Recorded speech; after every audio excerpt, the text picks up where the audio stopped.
ओम सभी को नमस्ते। मंत्रोच्चारण। ओम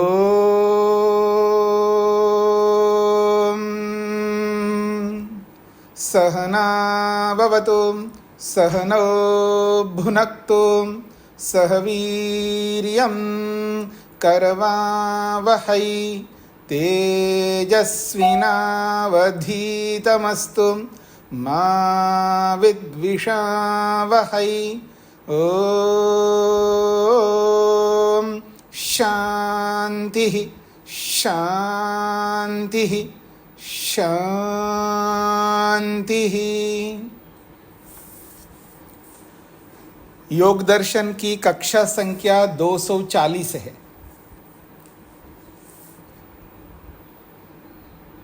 विभूतिपाद के 53वें सूत्र तक हमने विचार किया है। पिछले 2 सूत्रों से विवेकज ज्ञान की चर्चा हो रही है, 52वें और 53वें सूत्र में। और ये जो विवेक ज्ञान है ये अलग प्रकार के विवेक ज्ञान है। ये सिद्धियों वाला विवेक ज्ञान है। ये जो पहले पाद में दृष्टानुश्रविक विषय वितृष्णस्य वशीकार संज्ञा वैराग्यम, जिस विवेक के होने से, जिस सत्वपुरुष अन्यता ख्याति के होने से जो वैराग्य होता है, वो वाला जो विवेक ज्ञान है वो अलग प्रकार का है। ये जो विवेक ज्ञान है ये सिद्धियों वाला विवेक ज्ञान है। तो दोनों का अंतर समझने का प्रयत्न करना, और ये बात आपको इसी पाद के अंतिम सूत्र से समझ में आ जाएगा। तो ये जो सिद्धियों वाला विवेक ज्ञान है वो कैसा होता है, उसका क्या स्वरूप है,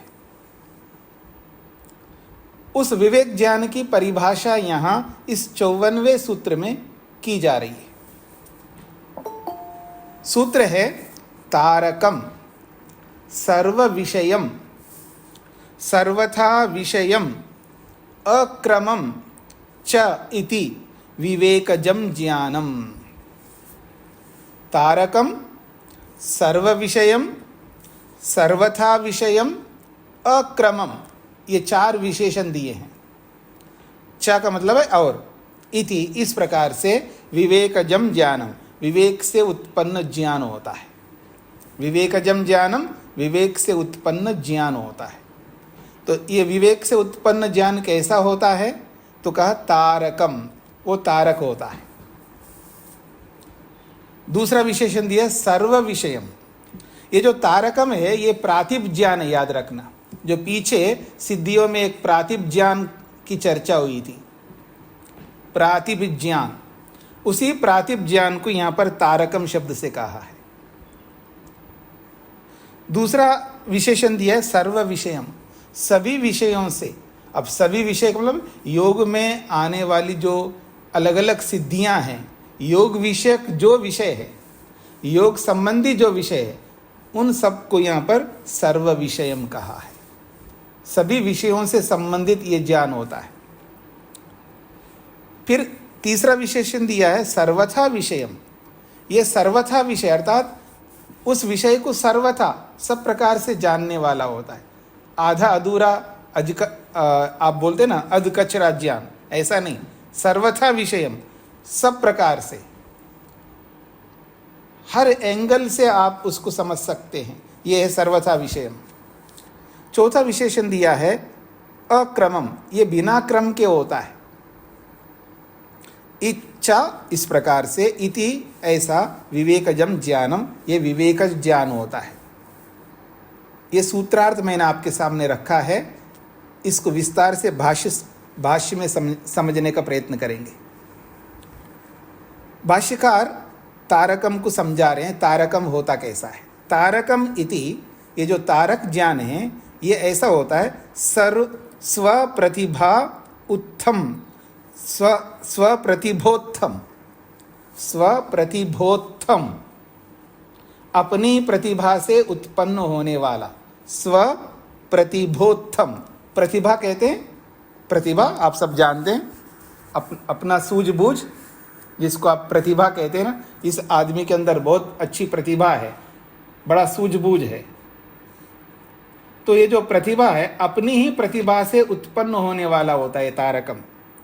और एक बात कहिए, अनौपदेशिकम इत्यर्था, ये किसी उपदेश से होने वाला ज्ञान नहीं है, बिना उपदेश के ही होता है। अनौपदेशिकम, उपदेशिकम का अर्थ होता है उपदेश से होने वाला। जैसे मैं आपको उपदेश कर रहा हूँ, आपको ज्ञान हो रहा है। मेरे गुरुजनों ने उपदेश किया तो मेरे को ज्ञान हुआ, मेरे गुरुओं को उनके गुरुओं ने उपदेश दिया तो उनको ज्ञान हुआ है। ज्ञान का एक माध्यम है उपदेश, चाहे वो स्कूल कॉलेज के माध्यम से बताने वाले अध्यापक हो, या ट्यूटर या किसी इंस्टीट्यूट से बताने वाले हो, या किसी टीवी के माध्यम से हो, किसी रेडियो के माध्यम से हो, किसी इंटरनेट के माध्यम से हो, या किसी पुस्तक के माध्यम से, सब उपदेश है। इन सब उपदेशों से हमें ज्ञान होता है। ये कोई किसी को बता रहा हो तो आपने सुना है तो वो भी तो उपदेश है। तो अनौपदेशिकम, ये बिना उपदेश के होता है। स्वप्रतिभोत्थम, ये अपनी प्रतिभा से उत्पन्न होता है। ऐसा ये तारकम ज्ञान है, ये प्रातिभ ज्ञान है। ये अचानक अपने मन के अंदर ऐसा उत्पन्न होता है, लेकिन बेस चाहिए। बिना बेस का ये तारकम ज्ञान उत्पन्न नहीं होगा। आज हम लोगों को भी अचानक कुछ भी ज्ञान होता है, वो भी हमारे पास में आधार है, बेस है। हमने बहुत कुछ उपदेशों से सुना है, पढ़ा है, लिखा है, देखा है। उसके आधार पर, उस बेस पर प्रतिभा से अचानक अपने आप जो ज्ञान होता है, उस ज्ञान को किसी ने नहीं बताया। ये आपने प्रातिभ ज्ञान में जाना है। अगर ऐसा ही है तो जो जंगलों में जो कभी किसी ने पढ़ाई नहीं किया है, उसको ऐसा प्रातिभ ज्ञान नहीं होता, याद रखना। वो वैसा का वैसा रहता है। ये प्रातिभ ज्ञान उसको होता है किसी का आधार हो। पर हमारे पास में बहुत कुछ आधार है, लेकिन हमको जो प्रातिभ ज्ञान होता है वो बहुत रेयर में, थोड़ा बहुत सामान्य विषयों में होता है। ऐसा प्रातिभ ज्ञान नहीं होता। ये तो इस योग के क्षेत्र में उतर करके योग के अंगों को अनुष्ठान करने पर, वैराग्य को प्राप्त करने पर, इन सिद्धियों से संबंधित ऐसा प्रातिभ ज्ञान, विशेष प्रातिभ ज्ञान योग में प्रवेश होने पर ही होगा। पर ये समाधिस्थ व्यक्ति को होने वाला प्रातिभ ज्ञान है, ये तारक ज्ञान है। दूसरा विशेषण है सर्व विषयम, न अस्य किंचित अविषयीभूतमित्यर्थ। सर्वथा विषयम को खोला है, सर्व विषयम अर्थात सभी विषयों का। न अस्य किंचित अविषयीभूतमित्यर्थ, इसका कोई अविषय रह गया हो ऐसा नहीं है। योग संबंधी जितने भी विषय होंगे, सभी विषयों का बोध होगा इसको। अरे उस विषय में मेरे तो पता ही नहीं चला, अच्छा योग में ये भी होता है क्या? ऐसा नहीं होगा। न अस्य किंचित, कोई भी अविषयीभूतम, बिना इसका विषय नहीं बना हो ऐसा कोई नहीं होगा। अविषयीभूत का अर्थ है योगी के विषय न बना हो ऐसा कोई विषय नहीं रह सकता। ये है सर्वथा विषयम का अर्थ।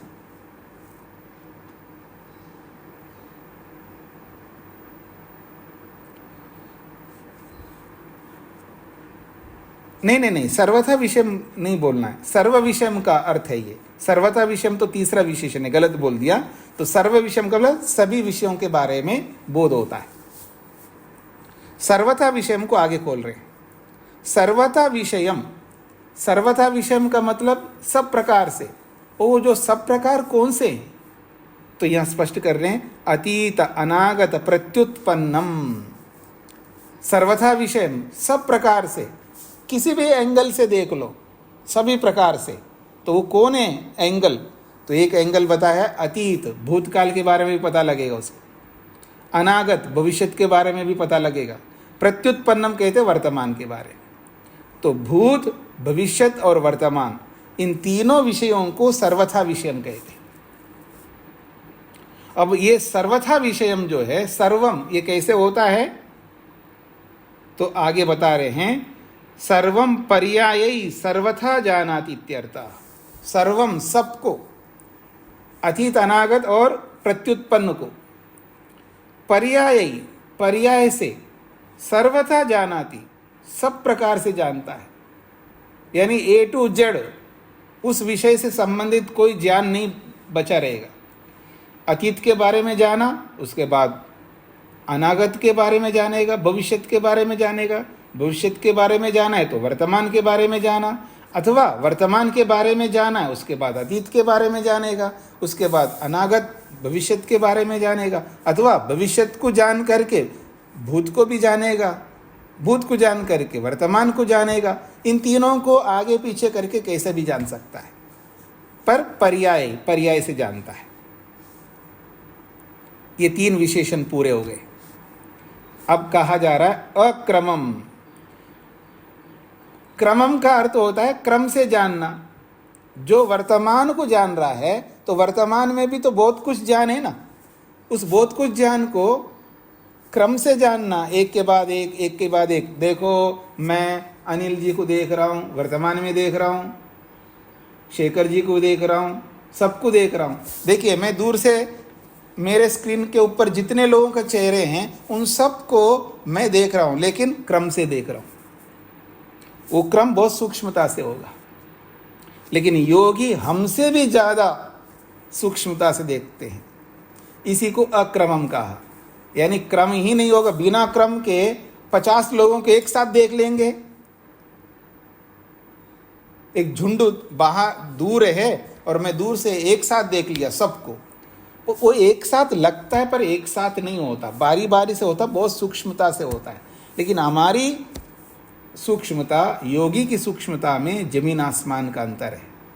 तो उसी को यहाँ अक्रमम बोला है। यानी बिना क्रम के सब वर्तमान को जानेगा, बिना क्रम के सब अतीत को जानेगा, बिना क्रम के सब भविष्य को जानेगा, ऐसा नहीं समझना है। क्रम तो वहाँ होगा, लेकिन वो क्रम ना के बराबर जैसा समझ लीजिएगा, इतनी सूक्ष्मता है। इसी को अक्रमम कहा।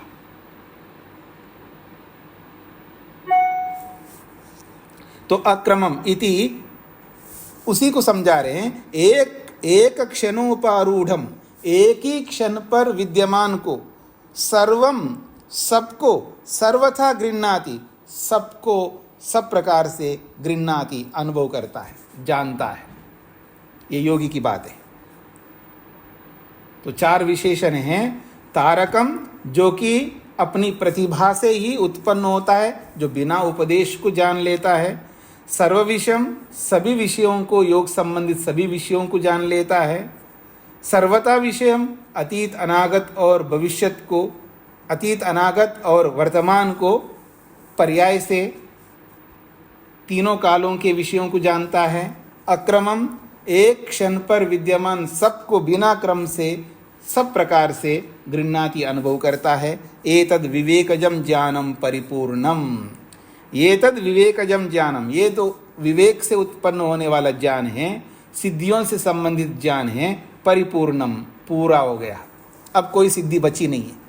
जितने भी सिद्धियां प्राप्त हो सकती है योगी को, जितने प्रकार हो सकते हैं सिद्धियों से संबंधित, सबको बता दिया है।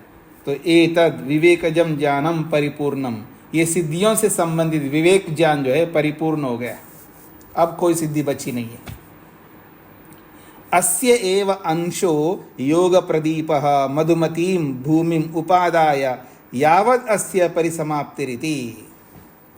अस्य एव अंशः, इसी विवेक ज्ञान का ये अंश है। कौन सा? योग प्रदीप, योग प्रदीप, जो कि मधुमती भूमि है, इसी का वो एक अंश है जो संप्रज्ञा समाधि में उत्पन्न होता है। जो ऋतंबरा प्रज्ञा है वो इसी विवेक ज्ञान का वो अंश है। ये विवेक ज्ञान परिपूर्ण है, जिसमें सारी सिद्धियां आ रही है। अस्य एव अंशो योग प्रदीप, इसी का एक मात्र एक छोटा सा अंश है योग प्रदीप, जो कि मधुमती भूमि, मधुमती भूमि से उपादाय लेकर, उपादाय का मतलब लेकर, मधुमती भूमि से लेकर यावद अस्य परिसमाप्ति, जब तक इसकी समाप्ति नहीं होती है, इन सब सिद्धियों से युक्त समाप्त नहीं होता है, तब तक ये इतना बड़ा व्यापक है।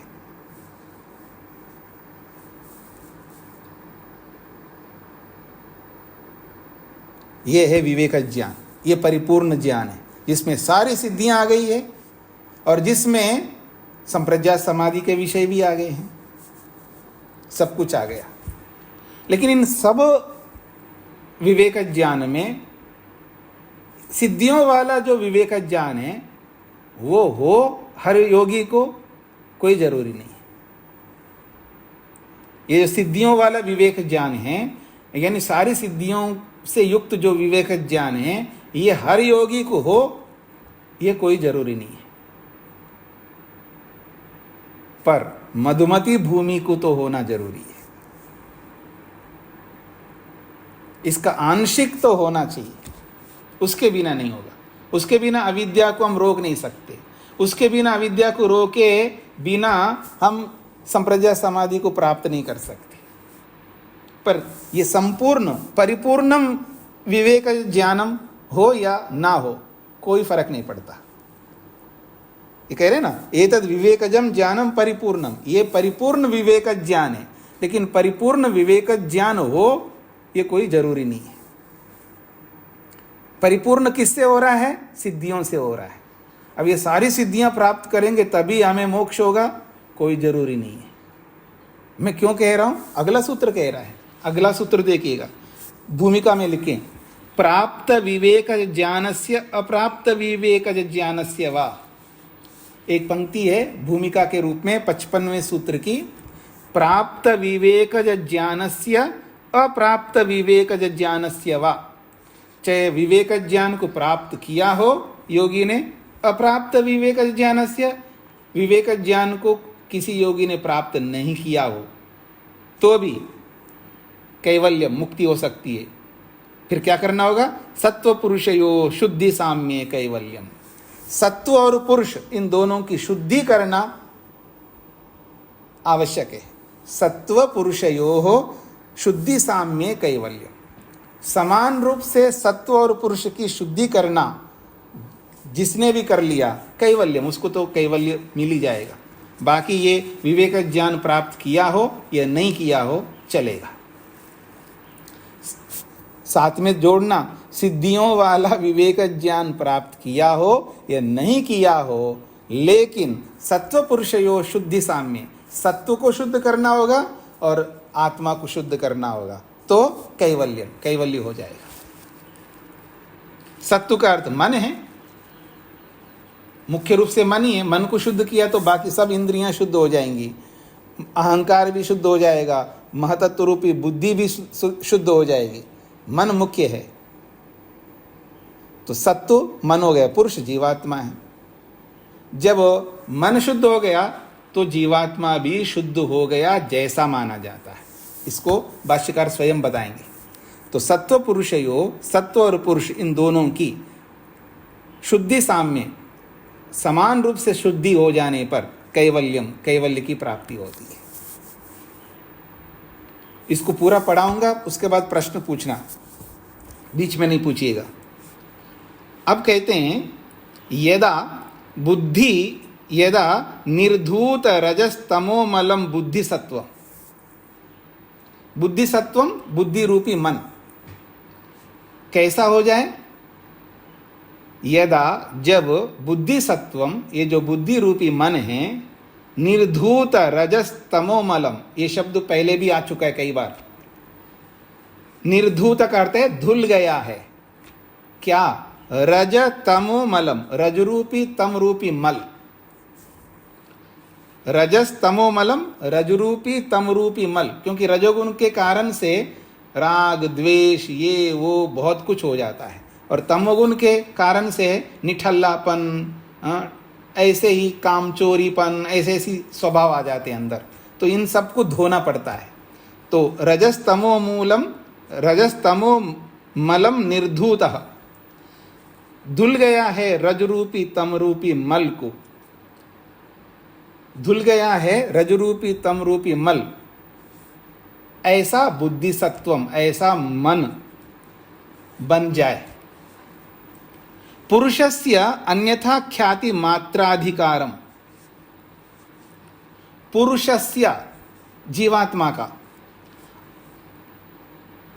अन्यथा ख्याति मात्र अधिकारम, अन्यथा ख्याति रूपी अधिकार मिल जाए, अर्थात पुरुष को ये अधिकार मिल गया, देखो मैं अलग हूं, मैं एक आत्मा हूं, ये देखो ये जो मेरा मन है जिससे मैं सब कुछ वृत्तियां उत्पन्न कर रहा हूं ये अलग है।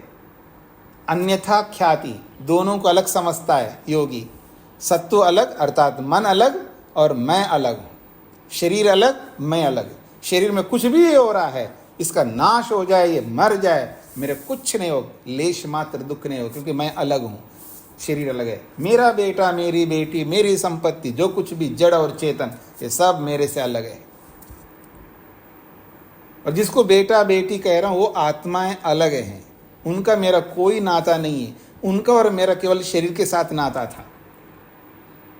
जब शरीर को हटा के देखूंगा तो वो अलग मैं अलग, जैसा मैं वैसा वो, सत्व अलग पुरुष अलग।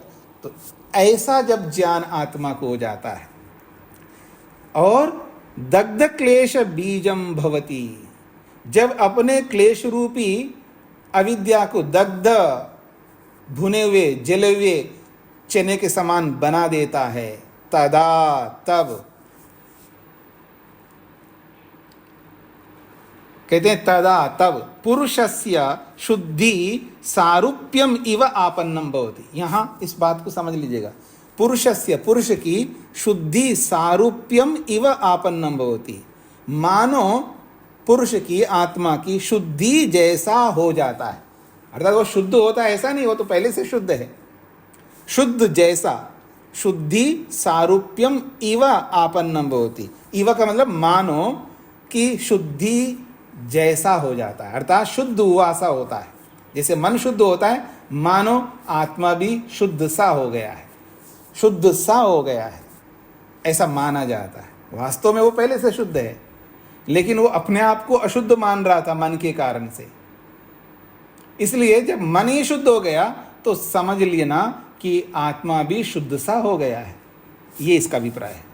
तदा तब पुरुषस्य उपचरित भोग अभावः, तदा उस स्थिति में पुरुषस्य जीवात्मा के सम्मुख उपचरित भोगा उपस्थित जितने भी भोग है अभाव, वो सारे के सारे भोग जो है अभाव हो जाते हैं, अर्थात अब भोग नहीं करता हो, भोगों से ऊपर उठ गया, तब शुद्धि ही, तब जीवात्मा की शुद्धि मानी जाती है।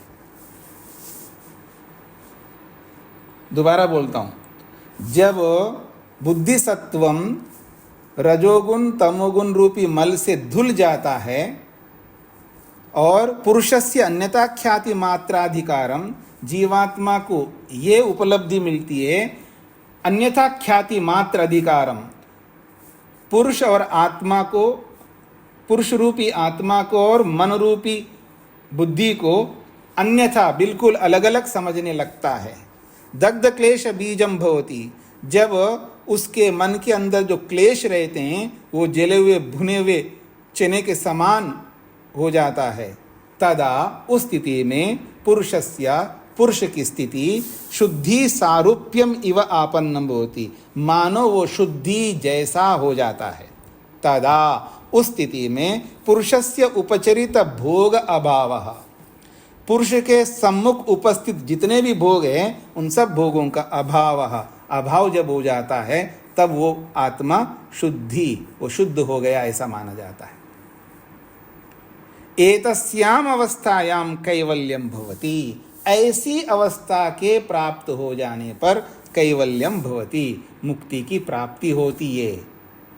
ईश्वरस्य अनीश्वरस्य वा, चाहे वो ईश्वर बने या ना बने, अथवा विवेकज ज्ञान भागिना इतरस्य वा, वो इस सिद्धियों वाला विवेक ज्ञान को प्राप्त किया हो इतरस्य अथवा नहीं किया हो, कोई फर्क नहीं पड़ता, वो ईश्वर बने या ना बने, वो इस सिद्धियों वाले विवेक ज्ञान को प्राप्त करे या ना करे, लेकिन करना क्या होगा, दग्ध क्लेश बीजम, अपने क्लेशों को जलाना हर किसी को चाहिए, अपने क्लेशों को भस्म करना हर किसी को चाहिए, और सत्वपुरुष अन्यथा ख्याति रूपी विवेक ज्ञान को वो प्राप्त करना ही होगा, ये आवश्यक है। नहीं आगे बता रहे, नहीं दग्ध क्लेश बीजस्य जाने पुनः अपेक्षा काचिदस्ति। कह रहे हैं दग्ध क्लेश बीजस्य जाने, जिस योगी को क्लेशों का जो बीज है वो दग्ध हो गया है, ऐसे ज्ञान में पुनः अपेक्षा काचिद अस्ति, फिर किसी भी ज्ञान की अपेक्षा नहीं है, किसी भी उपाय की अपेक्षा नहीं है। जिसने क्लेशों को दग्ध कर दिया, जला दिया है, अब ऐसे व्यक्ति के ज्ञान के समक्ष पुनः दोबारा काचिद अपेक्षा नास्ति, किसी भी और ज्ञान की अपेक्षा नहीं। सत्वशुद्धि द्वारेण एतत् समाधिजम ऐश्वर्यम ज्ञानम च उपक्रांतम। सत्वशुद्धि द्वारेण, सत्व की शुद्धि के कारण से ही एतद, ये जो अभी तक बताए गए हैं, समाधिजम ऐश्वर्यम, समाधि से मिलने वाले सारे ऐश्वर्य और उसका ज्ञान, उपक्रांतम बता दिया गया है। सत्वशुद्धि द्वारेण, जब सत्व की शुद्धि हो गई, मन की शुद्धि हो गई, उसी के माध्यम से एतत् समाधिजम ऐश्वर्यम, ये जो समाधि से उत्पन्न होने वाला नाना प्रकार का सिद्धि रूपी जो ऐश्वर्य है, और इस ऐश्वर्य रूपी जो ज्ञान है, ऐश्वर्यम एक और ज्ञानम और विवेक ज्ञान च उपक्रांतम बता दिया गया है। अर्थात ये जो विवेक ज्ञान है, सिद्धियों वाला विवेक ज्ञान है, और ये जितने भी अलग अलग ऐश्वर्य हैं, ये ऐश्वर्य सत्वशुद्धि के माध्यम से ही प्राप्त होते हैं। जिसने सत्व को शुद्ध नहीं किया है उसको ये प्राप्त नहीं होंगे। परमार्थतस्तु, वास्तव में होता क्या है? परमार्थतस्तु, परमार्थ में तो ज्ञानात् अदर्शनम निवर्तते, ये जो सत्पुरुष अन्यता ख्याति रूपी जो ज्ञान है, उस ज्ञान से अदर्शनम निवर्तते, ये मूर्खता समाप्त हो जाती है। तस्मिन् निवृत्ते, उस मूर्खता के, उस अज्ञानता के निवृत्त हो जाने पर न संति उत्तरे क्लेशा, उसके बाद में क्लेश उत्पन्न ही नहीं हो सकते। क्लेश अभावात् कर्म विपाक अभावा, क्लेशों के अभाव होने से कर्मों का जो विपाक रूपी जो फल है वो भी नहीं मिलेगा। उस स्थिति में क्या होगा? चरिताधिकाराः गुणाः, ये जो सत्वरस्तम रूपी जो गुण हैं वो चरित अधिकार वाले हो जाते हैं। ये भी पहले पढ़ चुके हैं। जिसका अधिकार है, सत्वरस्तम का जो अधिकार है भोग और अपवर्ग दिलाना, जब ये प्राप्त कर ही लिया, भोग को पा लिया, उसको छोड़ दिया और कैवल्य को सिद्ध कर लिया, तो चरिताधिकारा गुणा, गुण जो है चरित अधिकार वाले बन जाते हैं, समाप्त अधिकार वाले बन जाते हैं। एतस्याम अवस्थायाम, ऐसी अवस्था की प्राप्ति होने पर न पुरुषस्य पुनः दृश्यत्वेन उपतिष्ठन्ते। एतस्याम अवस्थायाम, इस अवस्था की प्राप्ति हो जाने पर, चरिताधिकार वाले गुण बन जाने पर, पुरुषस्य, पुरुष के लिए पुनः दोबारा दृश्यत्वेन न उपतिष्ठन्ते गुणा, फिर ये तीनों गुण जीवात्मा के लिए दृश्य के रूप में उपस्थित हो ही नहीं सकते। अर्थात उसके लिए सूक्ष्म शरीर बनाने के लिए अभी इसको सूक्ष्म शरीर बना करके देना चाहिए, इसके लिए संसार होना चाहिए, ऐसे उसके लिए गुण उपस्थित ही नहीं हो सकते, क्योंकि उसने अपने प्रयोजन को पूरा कर लिया। तत्पुरुषस्य कैवल्यम, ऐसी स्थिति में जीवात्मा को कैवल्य मोक्ष की प्राप्ति होती है। तदा, ऐसी स्थिति में पुरुषः, ये जीवात्मा, स्वरूप मात्र ज्योति ही, अपने स्वरूप में स्थित होता है। स्वरूप मात्र ज्योति ही अपने निज स्वरूप में स्थित होता है। तब उसको ये प्रतीति होती है, मैं केवल चेतन स्वरूप हूँ, मैं नित्य हूँ, शुद्ध हूँ, बुद्ध हूँ और स्वभाव से मुक्त स्वरूप हूँ। इसलिए अमलः, मल रहित हूँ। केवली, मैं अकेला हूँ, बस केवल हूँ, अकेला हूँ। ये अकेला होना ही कैवल्य है। बस हो गया तीसरा पाठ। अब पूछ लेना जिन जिन को क्या क्या पूछना है। रूप जी। ओम स्वामी जी। शीघ्रता से इसलिए बताया है क्योंकि ये सरल है, ये सारी बातें आ चुकी हैं, इसमें कुछ कोई विशेष बताने योग्य नहीं रहा। ये सारी बातें पढ़ चुके हैं आप पीछे। सत्वपुरुष अन्यथा ख्याति क्या होती है, तारक क्या होता है, प्रातिभ ज्ञान क्या होता है, दग्ध बीज क्या होता है, चरिताधिकार क्या होता है, इसमें कोई ऐसी बात नहीं है जो नई बात हो आपके लिए। केवल उपसंहार किया, इसलिए शीघ्रता से मैंने दोनों सूत्र किया है। अगर चाहूँ तो 54वां सूत्र 1 दिन कर सकता हूँ और 55वां सूत्र 2 दिन कर सकता हूँ। क्यों करूँ? सारी बातें वही होंगी, बार बार दोबारा क्यों बताऊँ आपको। हाँ जी, रूप जी। ओम स्वामी जी। जी स्वामी जी, मुझे ये समझना है, जैसे क्लेश अभाव अभाव आत्मिक कर्म विपाक अभाव, मतलब कि कर्मों के फल से वो छूट जाता है। तो स्वामी जी, देखिए, ये कर्म अगर होगा तो कर्म करेगा तो वो तो मिलेगा ही फल उसको। सुन लीजिए, ये सब बता चुका हूँ, कोई नई बात नहीं है। तो क्लेश अभावात, क्लेश अभाव हो जाने से कर्म विपाक अभाव, कर्मों के फलों का भी अभाव होता है, अर्थात अब अगला जन्म नहीं होगा, मुक्ति में जाएगा। इसका ये अर्थ लेना। इसका मतलब स्वामी जी, जो पहले कर चुका है वो तो भोगेगा ही ना स्वामी जी। वो तो मुक्ति से आकर के जब भोगेगा, अभी तो अभाव हो जाएंगे ना। ऐसे ही अर्थ लो, जो जो पहले से हम सुनते हुए आ रहे वैसे अर्थ लेना। जी जी जी जी, धन्यवाद स्वामी। हाँ जी, सागर जी। नमस्ते स्वामी जी। जी स्वामी जी, आपने जो पढ़ाया है इसमें एक स्पष्ट कथन यह आया है कि पुरुष में भोगों का अभाव ही पुरुष की शुद्धि है। स्वामी जी, दूसरे सूत्र के भाष्य में पुरुष को अप्रति संक्रमा बताया है, लेकिन यहाँ भोगों का अभाव यानी कि भाव है तो अभाव हुआ है। ये थोड़ा इसे स्पष्ट करने की देखिए, कोशिश करें, पुरुष में भोग कैसे संभव है? भाव है तो अभाव। भाव का मतलब ये है कि जैसे भोग उसके सामने उपस्थित है, जैसे आपके सामने भोग उपस्थित हो जाएंगे तो आपके मन में भोगने की इच्छा उत्पन्न होगी। आपको आवश्यकता ना हो तो भी इच्छा होगी उत्पन्न, क्योंकि अविद्या है मन के अंदर। केवल सागर जी की बात नहीं कर रहा हूँ, सबकी बात कर रहा हूँ। जब तक हमारे मन में अविद्या है, भोगों को भोगने की इच्छा अवश्य होगी। ये अलग बात है, कोई भोग की इच्छा आपको नहीं होगी तो कोई और भोग की इच्छा होगी। दुनिया भर की कोई भी भोग की इच्छा ना हो, ऐसा कोई आदमी दुनिया में नहीं होगा जिसके मन के अंदर अविद्या हो। मैं किसी के सामने बहुत सारा पैसा रख दूं, उसको भोगने की इच्छा नहीं होगी, क्योंकि वो पैसे से ऊब चुका है। लेकिन जिस भोग से वो ऊबा नहीं है, वो सामने रखूंगा तो इच्छा होगी। लेकिन योगी के सामने कोई भी भोग रख दो, उसको इच्छा ही नहीं है, क्योंकि वो उसको चाहिए नहीं भोग, भोगों से ऊपर उठ गया है वो। बस वो प्रतीक्षा कर रहा है, बस शरीर छूटे मैं मुक्ति में जाऊं। सागर जी बोलिए। जी स्वामी जी। स्वामी जी, दूसरा प्रश्न यह है, प्रथम पाद के दूसरे सूत्र में जब यह चित्त शक्ति रह परिणामी शुद्धता चयनता कह दिया गया है, तो यहाँ पुनः पुरुष की शुद्धि की बात इस सूत्र के भाष्य में क्यों कहा है, क्यों कही है? तो आप नहीं पढ़ रहे? ईवा बोला है ना वहाँ, ईवा मानो शुद्ध सा होता है। वो शुद्ध है, लेकिन शुद्ध सा होता है का मतलब है शुद्ध मानता है, तब मानने लगता मैं शुद्ध हूँ। ईवा ईवा ईवा ही बता रहा है वो शुद्ध है। ईवा तब बोला जाता है जब वहाँ पर वैसी स्थिति नहीं होती है, लेकिन वह ईवा लगाता है।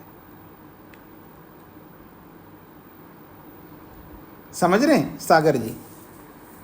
जी स्वामी। हाँ, ये ईवा ही स्पष्ट कर रहा है। अगर वास्तव में शुद्ध होता है तो ईवा को बोलने की जरूरत नहीं है। वो तो शुद्ध होता है, इसका मतलब वो अशुद्ध होता है, इसलिए शुद्ध कर दिया, ये माना जाएगा। लेकिन ईवा बोला, ईवा बोलते शुद्ध सा होता है, अर्थात शुद्ध सा होता है।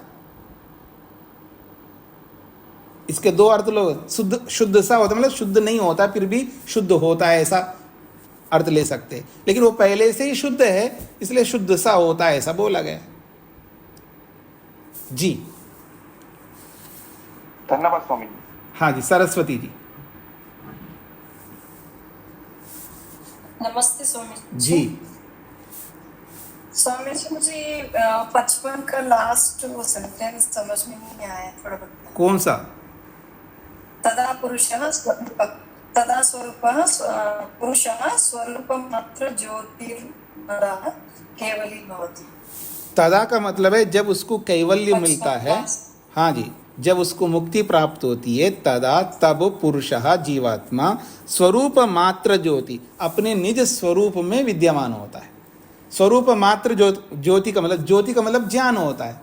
तो अपने निज स्वरूप ज्योति में रहता, अपने निज स्वरूप ज्ञान में रहता। मैं एक चेतन तत्व हूँ, बस इतना ही उसका ज्ञान है।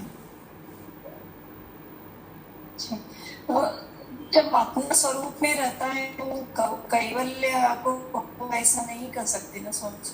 नहीं, बस वहाँ पर भी अनुभव करता मैं। मुक्ति में भी वो अपने निज स्वरूप में रहता है और ईश्वर के आनंद को देख रहा होता है, उसको दुख नहीं होता है, ईश्वर के आनंद को देख करके खुश रहता है। हाँ जी, उसको भोग नहीं कहते ना, वो भोग तो संसार का होता है, मुक्ति को भोग नहीं कहते।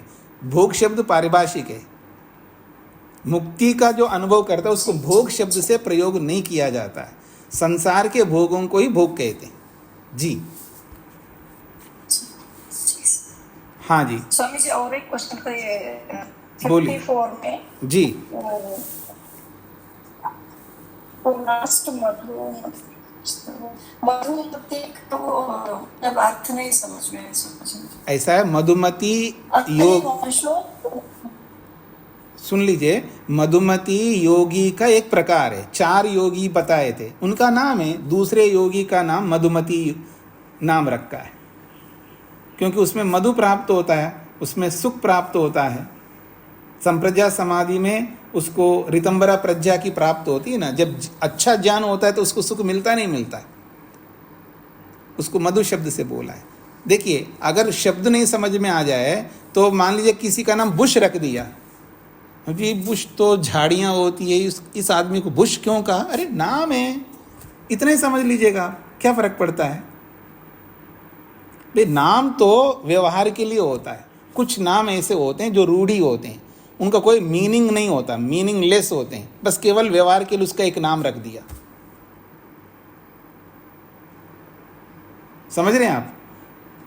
तो मतलब मधुमती भी ऐसा ही है व्यवहार के लिए, ये नहीं बोल रहा। मधुमती का मतलब है, या मधु सुख के लिए भी बोलते हैं, मधु ज्ञान के लिए भी बोलते हैं, इसलिए उसको सुख मिलता है, ज्ञान से तो सुख मिलता है, इसलिए मधुमती नाम रख दिया उसको, दूसरे योगी का नाम है ये, बस इतनी सी बात है जी।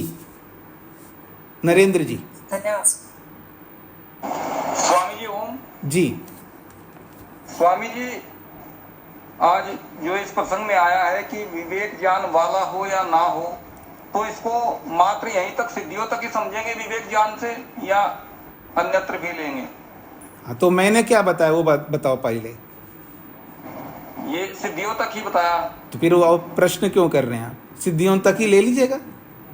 दूसरा स्वामी जी, ये जो शब्द आया अनीश्वर, इससे क्या लेंगे? वो भी जब बहुत सारी सिद्धियां प्राप्त होती है ना, उसको ईश्वर कह देते हैं जी। धन्यवाद। बहुत सारी सिद्धियां, जैसे अनिमा, गरिमा, लगिमा, जो 8 सिद्धियां बताई थी, हाँ, और पर शरीर काया, पर शरीरावेश कहा है, दूसरे शरीर में प्रवेश करना, इसे अलग अलग सिद्धियां बताए। जब उन सारी सिद्धियां जब प्राप्त करते उसको ईश्वर बोल देते हैं जी। धन्यवाद जी जी। और फिर ये जो विवेक ज्ञान है, ये इसका बिना उपदेश के विशेष ज्ञान हो रहा है, सब विषयों का हो रहा है, हाँ, और बिना क्रम के हो रहा है, इसको विवेक ज्ञान ले लिया। इतना मात्र लेना, इस तरह का विवेक ज्ञान हो या ना हो चलेगा, और वो अलग अलग जो सिद्धियां बताई वो सिद्धियां हो या ना हो चलेगा, लेकिन ये जरूर होना चाहिए, क्लेशों को दग्ध बीज करना होगा, सत्व पुरुष अन्यथा ख्याति मात्र वाला विवेक ज्ञान को प्राप्त करना ही होगा, कंपलसरी जी। मोहनलाल जी। स्वामी जी नमस्ते जी। स्वामी जी, ये 54वें सूत्र में व्यास भाष्य में सर्व विषयत्वात्, ये और सर्वथा विषयमति, ये इन दोनों को स्पष्ट करके समझा दें। सर्वथा विषय में तो ये अनागत और अतीत और वर्तमान आ गया जी, और सर्व विषय में ये क्या आएगा जी? सर्व विषय में और थोड़ा सा बता। सर्व विषय मतलब योग संबंधी जितने भी विषय हैं सब विषयों को जानता है, कोई ऐसा विषय बचा नहीं है कि मैं जाना नहीं, ऐसा उसके लिए होता है कि योग से संबंधित जितने भी विषय हो सकते हैं, जितने भी उपाय हो सकते हैं ईश्वर को प्राप्त करने के लिए, सिद्धियों को प्राप्त करने के लिए, योग से संबंधित जो जो जानकारी है सब जानता है, ये सर्व विषय का अर्थ। तो इन दोनों में फिर अंतर क्या हुआ जी? सर्वथा विषय में और सर्व विषय ने देखिए, सब विषयों को जानना है। सर्वथा का मतलब है सर्वथा में बताए ना, अतीत को जानता है। अब योग में अतीत को जानने की जरूरत नहीं है, उस तरह का अतीत को, भविष्य को जानने की जरूरत नहीं है। सबका भविष्य जानो मैं। यहाँ जो ईश्वर को प्राप्त करने के जितने उपाय, वो सारे उपायों को जानना ये अलग है। और सर्वथा का मतलब है अतीत, अनागत, वर्तमान, ये सब वो अलग है। थोड़ा सा अंतर है ना दोनों में, बिल्कुल अंतर तो नहीं है, थोड़ा बहुत अंतर है। इस थोड़े अंतर के कारण से ही अलग अलग बन जाते हैं। अविद्या तो सभी अविद्या हैं, लेकिन थोड़ा थोड़ा अंतर है। राग में अंतर है, द्वेष में अंतर है, अस्मिता में अंतर है। जाति के रूप में देखेंगे तो अविद्या एक ही है, सब में अविद्यापन है, लेकिन थोड़ा थोड़ा अंतर है। ऐसे सर्व विषय में और सर्वथा विषय में थोड़ा सा अंतर है। जी श्वेता जी। जी नमस्ते धन्यवाद। स्वामी जी अशुद्धियों को निकालते निकालते पूरा जिंदगी चला जाएगा स्वामी जी। अब तो ऐसे ही लगता है। तो क्या स्वामी जी प्रयत्न तो किया सारी लाइफ में और अचीव हुआ एट द एंड, तो कैसे तो भी मुक्ति मिल सकती है? ऐसा है कि अशुद्धियों को निकालते निकालते सारा जीवन चला जाता है, ऐसा कहीं नहीं जाता है। जितना मेहनत हमने यहाँ इस जन्म में किया है, और वो मेहनत अगले जन्म के साथ जुड़ता जाएगा। एक जन्म में मुक्ति नहीं होती है, ऐसा स्वामी दयानंद सरस्वती जी लिखते हैं। इसका मतलब अनेक जन्म चाहिए। तो अनेक जन्मों में पुरुषार्थ करते आगे बढ़ते जाएंगे। स्वामी दयानंद सरस्वती एक जन्म में नहीं बने, वो अनेक जन्मों के पुरुषार्थ से बने। जो भी ऋषि बने हैं वो सब अनेक जन्मों के पुरुषार्थ से बने। और आज भी आप योग दर्शन पढ़ रहे हैं तो इसी जन्म में आप यहाँ पहुँच गए, ऐसा नहीं है। आपने पिछले जन्मों में भी कुछ मेहनत किया होगा, तब जाकर के यहाँ पहुँचे। नहीं तो मेरे सामने लाखों करोड़ों होंगे, नहीं है मेरे सामने तो सैकड़ों भी नहीं है क्लास में पढ़ने वाले। बड़े मुश्किल से देखो अभी 81 दिखा रहा है, इतने ही लोग हैं। तो इतने लोग भी जो रेगुलर आ रहे हैं, इसका मतलब है उनके अंदर कुछ संस्कार पिछले जन्मों के हैं। जी, तो कई जन्म लग जाएंगे। तो हताश निराश नहीं होना है कि देखो इतना करते करते जीवन ही निकल जा रहा है, कुछ तो मिला नहीं। बहुत कुछ मिला है। जी निर्मला जी।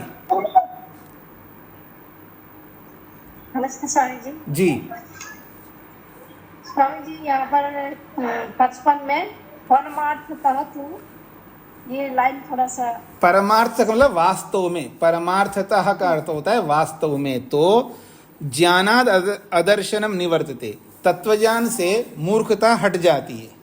तस्मिन् निवृत्ते न संति उत्तरे क्लेशा, जब उस मूर्खता ही हट गई है तो फिर क्लेश कहाँ से होंगे जीवन में? फिर क्लेश नहीं होंगे, ये इसका अभिप्राय है।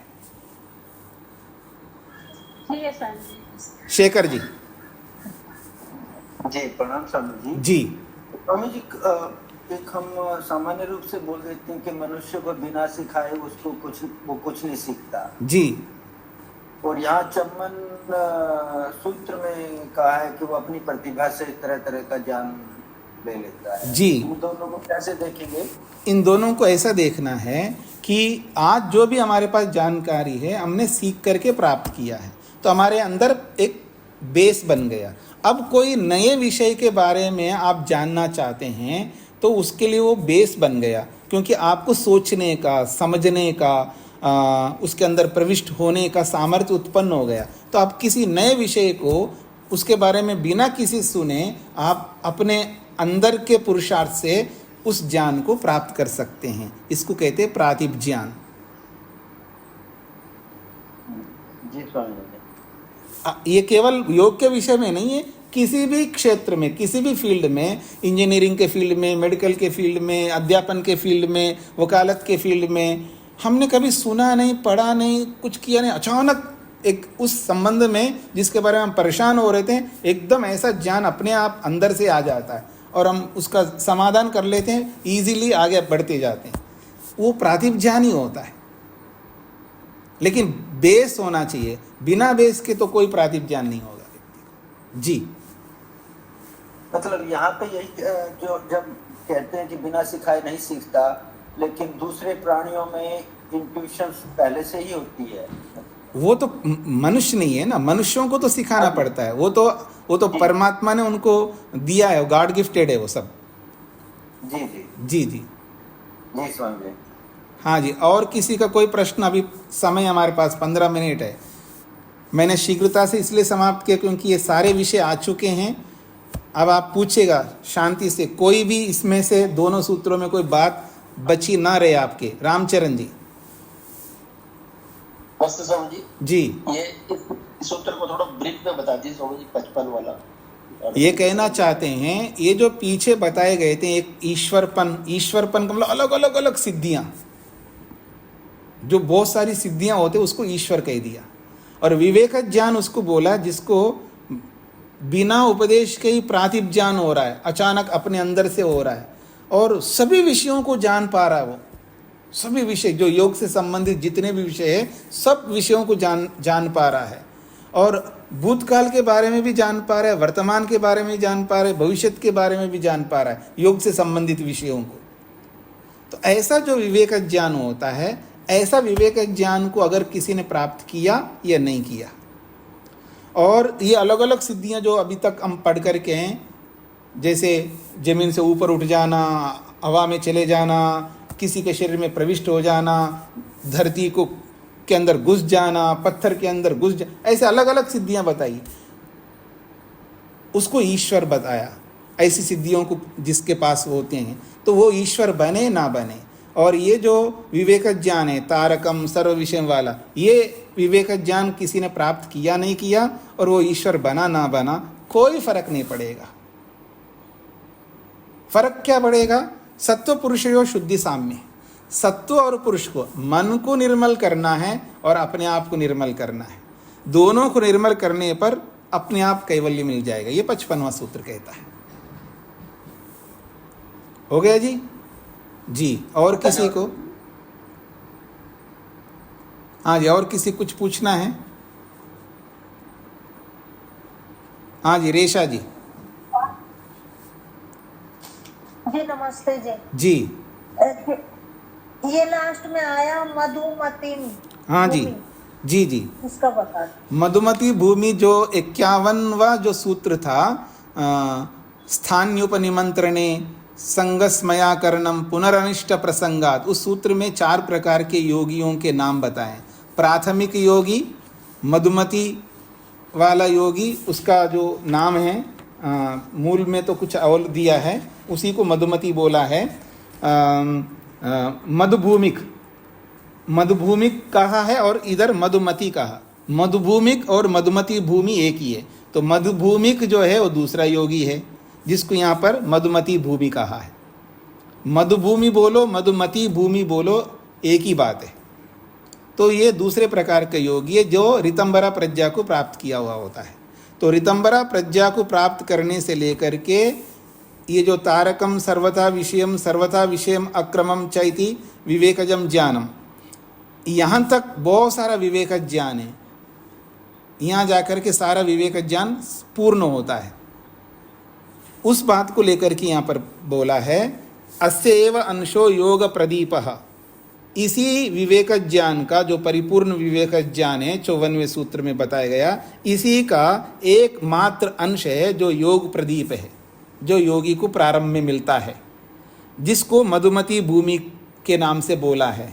और उस मधुमती भूमि से उपादाय, वहाँ से प्रारंभ करके यावद अस्य परिसमाप्तिर भवति, जब तक इसकी पूर्णता नहीं होती है। इस सूत्र में जो पूर्णता बताई है यहाँ तक, इतना सारा लंबा चौड़ा विवेक ज्ञान है, ये बात कही है। हाँ जी, स्पष्ट हो गया जी रेशा जी? हाँ जी, ये पिछले में देखा सुना भी तो ये जी। मधु जी। स्वामी जी सादर नमस्ते। हाँ जी। स्वामी जी, बहुत बड़ा प्रश्न नहीं है, अपन्नम का अर्थ मुझे समझ नहीं आया। आपन्नम मतलब प्राप्त, शुद्धि सारूप्यम इव, शुद्धि जैसा को आपन्नम प्राप्त हुआ होता है। आपन्नम मतलब प्राप्त। अच्छा, धन्यवाद स्वामी।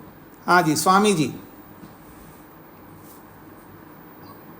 स्वामी जी नमस्ते जी। ये जो कहा जाता है कि मुक्ति में प्रभु की अमृतमयी गोद में आत्मा स्थापित हो जाता है, और यहाँ ये कहा जा रहा है केवली भक्ति अकेला हो जाता है, इसमें क्या अंतर है? क्या आपने दोबारा बोलिए, प्रारंभ में जो बोला था वो मेरे को समझ में नहीं आया।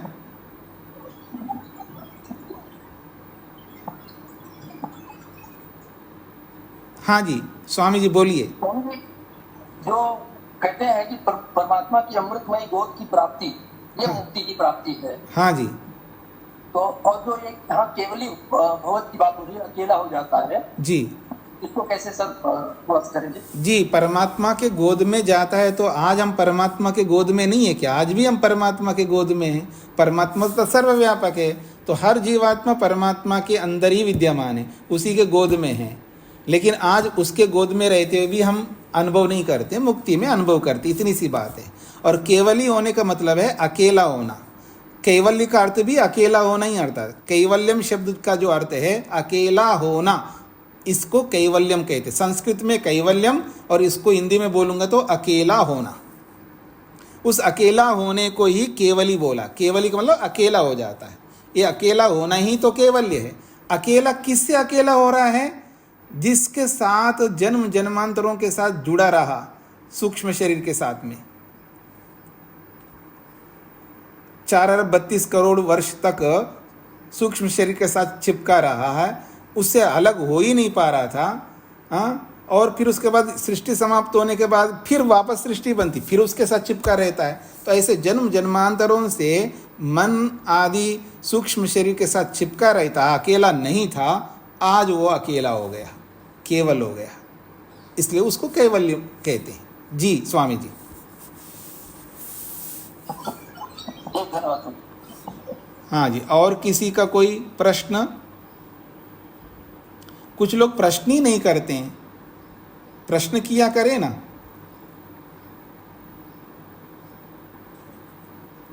वो उनको लगता है दूसरों ने प्रश्न किया तो हमारा भी समाधान हो गया। हो जाता है, समाधान में होने में नहीं है, लेकिन प्रश्न करना चाहिए। अब प्रश्न ही नहीं कर सकते हो तो मुक्ति में कैसे जाओगे? मुक्ति में जाना कोई आसान थोड़ा है, प्रश्न भी तो करना आना चाहिए ना। जी योगेश जी बताइए।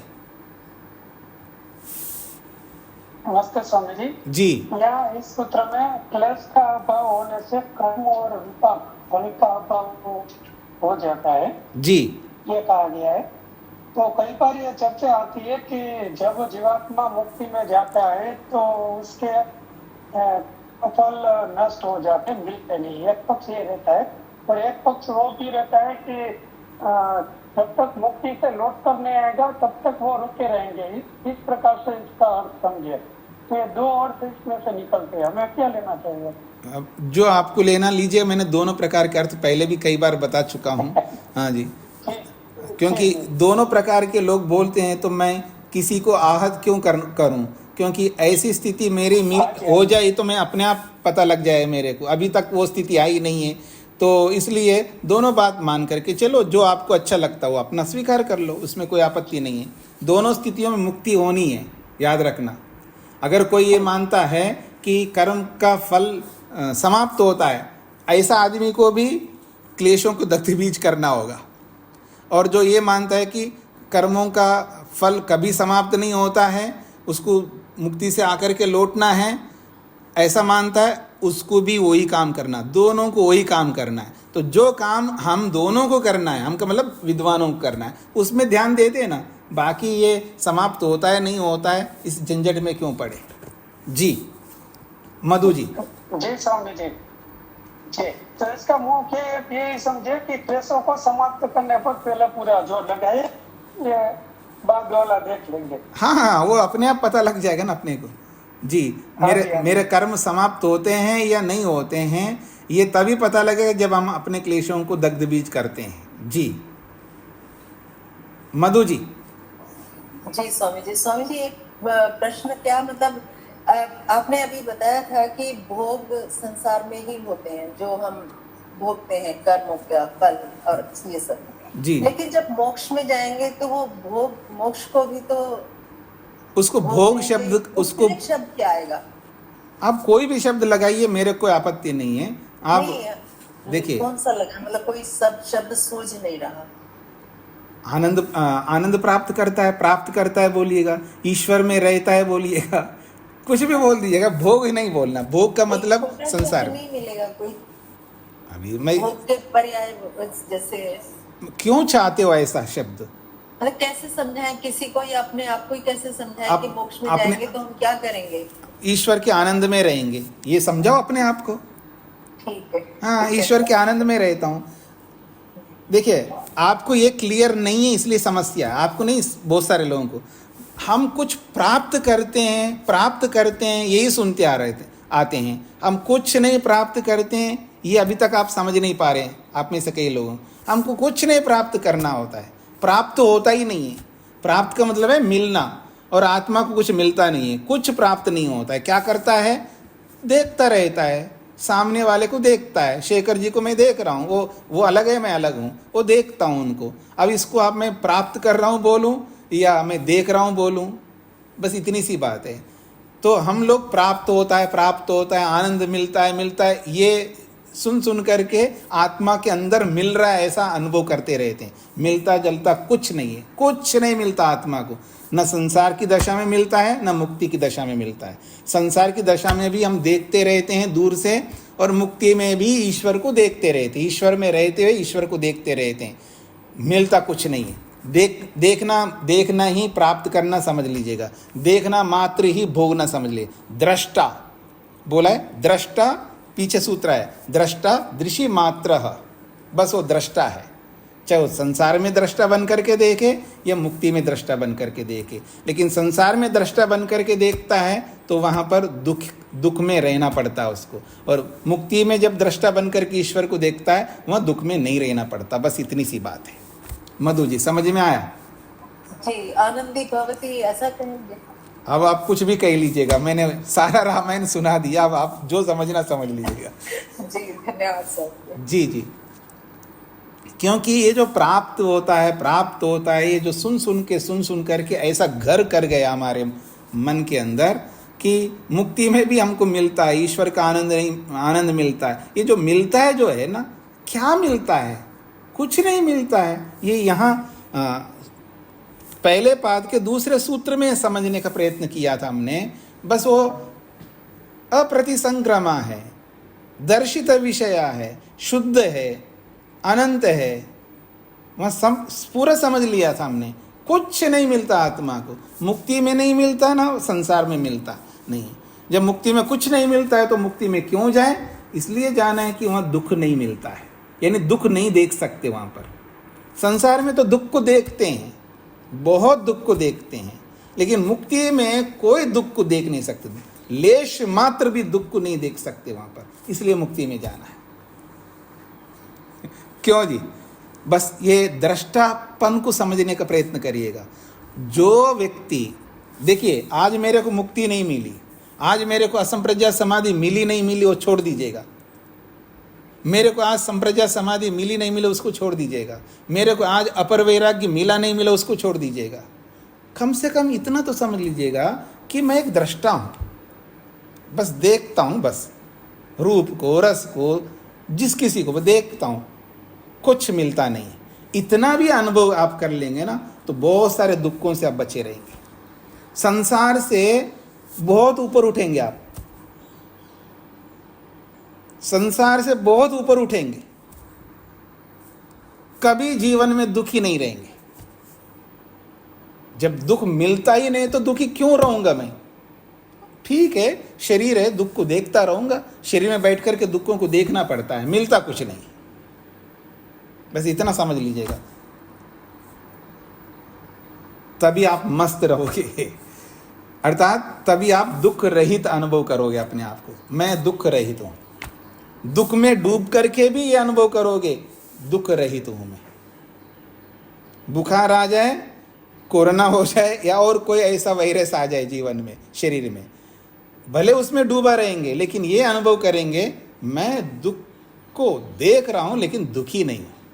अब शरीर में रहते हुए दुख को देख पा रहा हूं, देखना पड़ेगा, इतना तो होगा, लेकिन मैं दुखी नहीं हूं। ये जब एहसास होगा, बस समझ लीजिएगा वो आधा रास्ता तय कर लिया उसने। ये विशेष बात है, इस पर ध्यान दीजिएगा।